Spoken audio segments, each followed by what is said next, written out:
Marcus Reed noticed the car 3 blocks before his house. At first, he told himself it was nothing. A dark gray sedan moving too slowly for the neighborhood, its headlights off even though the sun had already dipped behind the trees. Plenty of people cut through this area at dusk. Plenty of people drove cars that looked like that. Still, his hand tightened on the steering wheel. He turned left instead of right. The sedan followed. Marcus exhaled through his nose, calm on the surface, alert underneath. He had spent years teaching himself not to react too quickly. Panic made noise. Noise attracted attention, and attention was the last thing he needed. He drove another block, then signaled and pulled over near a closed laundromat. The sedan passed him without slowing. For a moment, relief flickered. Maybe he had imagined it. Maybe he was still carrying habits from a life he no longer lived. Then the sedan made a U-turn at the end of the street. Marcus merged back into traffic immediately. His house sat at the edge of a quiet cul-de-sac, the kind of place where kids rode bikes in the evenings and neighbors waved without asking questions. He had chosen it carefully. Good schools, low crime, predictable routines. Normal. He had worked hard for normal. When he pulled into his driveway, the porch light was already on. Sarah always turned it on before sunset. She said it made the house feel welcoming. Tonight, it felt like a beacon. Marcus cut the engine and sat still, listening. His phone buzzed in his pocket, but he ignored it. He watched the street through the windshield. The gray sedan rolled past the cul-de-sac entrance without stopping. It didn't slow. That was worse. He stepped out of the car and walked toward the house, his movements measured. He did not rush. Rushing drew attention. Inside, the smell of dinner hung in the air. Garlic, tomato sauce, the clatter of dishes. "Dad," his daughter Lily called from the living room. "You're late." "Traffic," he said, forcing an easy tone as he stepped inside. Sarah appeared in the doorway, wiping her hands on a towel. She leaned in to kiss his cheek, then paused. "What's wrong?" she asked quietly. "Nothing," Marcus said too fast. She studied him for a second longer than usual, then nodded. Sarah had learned, over the years, when not to press. She did not know everything about his past, but she knew enough to sense when it brushed close. Dinner passed with forced normalcy. Lily talked about school. Sarah mentioned a neighbor's new dog. Marcus nodded, smiled, responded where expected, but his mind stayed outside. After they finished eating, Marcus cleared the table and stepped out back, pretending to take a call. The backyard was dark, the fence high. He leaned against the railing and finally checked his phone. 3 missed calls. Unknown number. His jaw tightened. He deleted the notifications without listening to the voicemail. That night, he did not sleep. At 2:17 a.m., headlights swept briefly across the bedroom ceiling. Marcus sat upright instantly. The sound of a car door closing followed.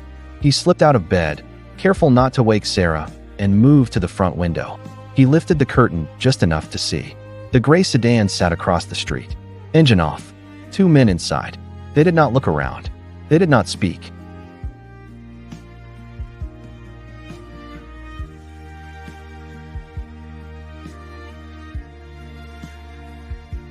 Sarah noticed the dark circles under his eyes as they stood in the kitchen. "You didn't sleep," she said. "I had work on my mind." She didn't believe him. Later that day, while Lily was at school, Marcus sat across from Sarah at the dining table. "There's something I need to tell you," he said. She stiffened slightly. "That usually means something bad." "Not bad," he said. "Just past." She folded her hands. "I know you've always kept parts of your life to yourself. I accepted that. I didn't want that life to touch you," he said quietly. "And now?" she asked. "Now I think it might." Sarah did not interrupt. "There are people I used to work with," Marcus continued. "People who don't forget favors. Or debts." "Are we in danger?" she asked. He hesitated. That hesitation answered the question. "Not yet," he said. She stood slowly. "Marcus, do not do that thing where you protect us by lying." He met her eyes. "I will not let anything happen to you, or Lily." "That's not what I asked." Before he could answer, the doorbell rang. They both froze. Marcus raised a hand, silently asking her to stay back. He walked to the door and looked through the peephole. 2 men stood on the porch. The first wore a dark jacket and an expression of polite patience. The second leaned casually against the railing, scanning the street. Marcus opened the door partway. "Marcus Reed," the first man said. "We were hoping to speak with you."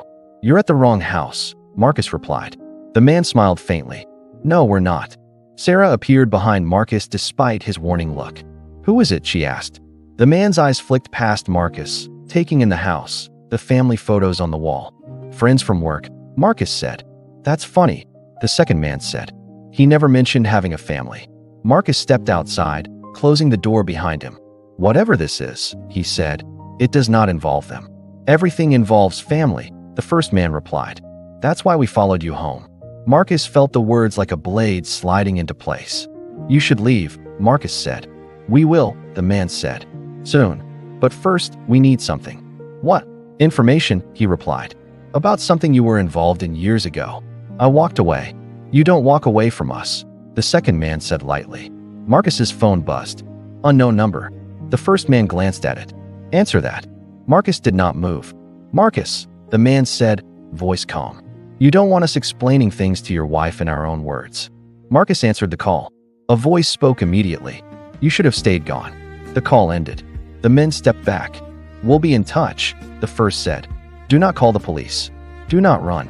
And do not try to be a hero. They walked down the driveway and into the waiting sedan. Marcus stood there long after they left. When he went back inside, Sarah was pale. Who were they? She asked. Marcus finally told the truth. Not all of it, but enough.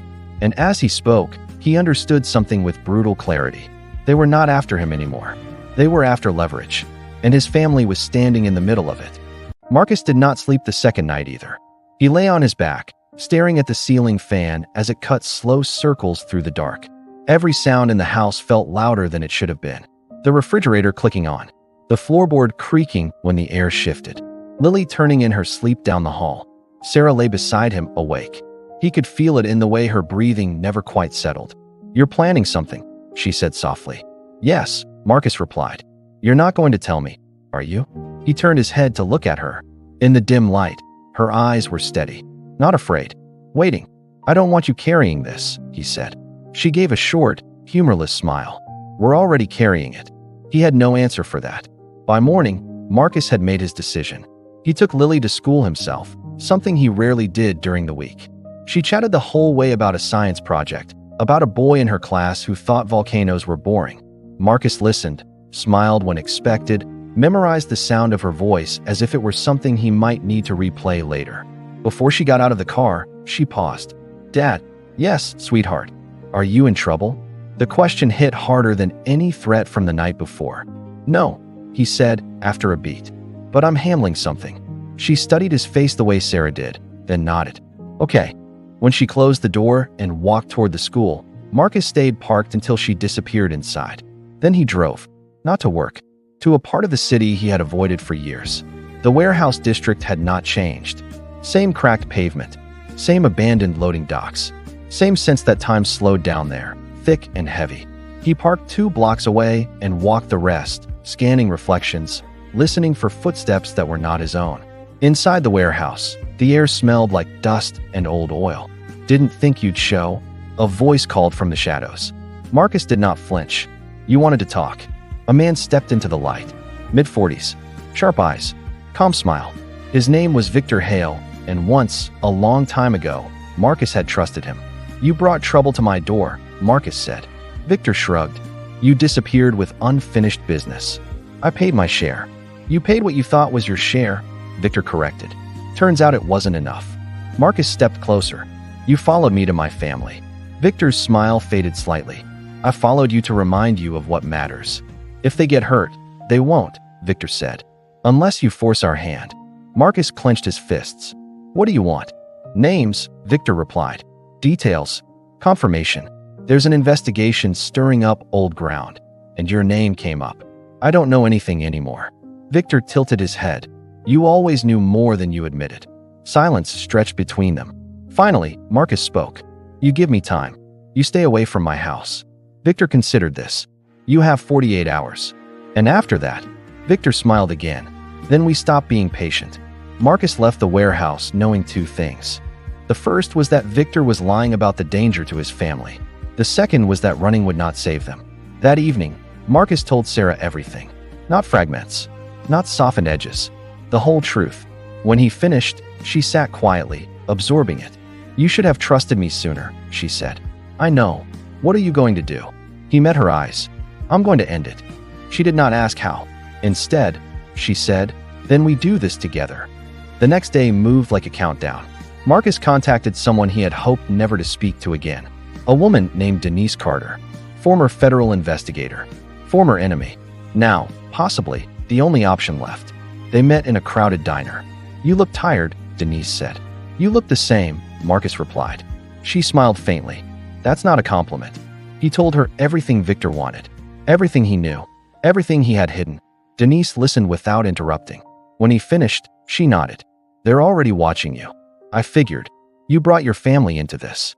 They brought themselves, Marcus said. I just didn't see it coming. Denise leaned back. I can offer protection, not miracles. I don't need miracles. What do you need? Victor exposed, Marcus said. Publicly. Permanently. Denise studied him. That would put you in the open too. I know. That night, the gray sedan returned. This time, it pulled into the driveway. Marcus stepped onto the porch before Victor could knock. You're early, Marcus said. Victor smiled. I like to stay ahead. Stay away from my house, Marcus replied. Victor's gaze flicked toward the windows. Time's almost up. Then listen carefully, Marcus said. Because this is the last conversation we're having. He told Victor what he had done. About Denise. About the information. About the deals already in motion. Victor's smile vanished. You wouldn't, Victor said. I already did. The silence that followed was sharp. Victor stepped back slowly.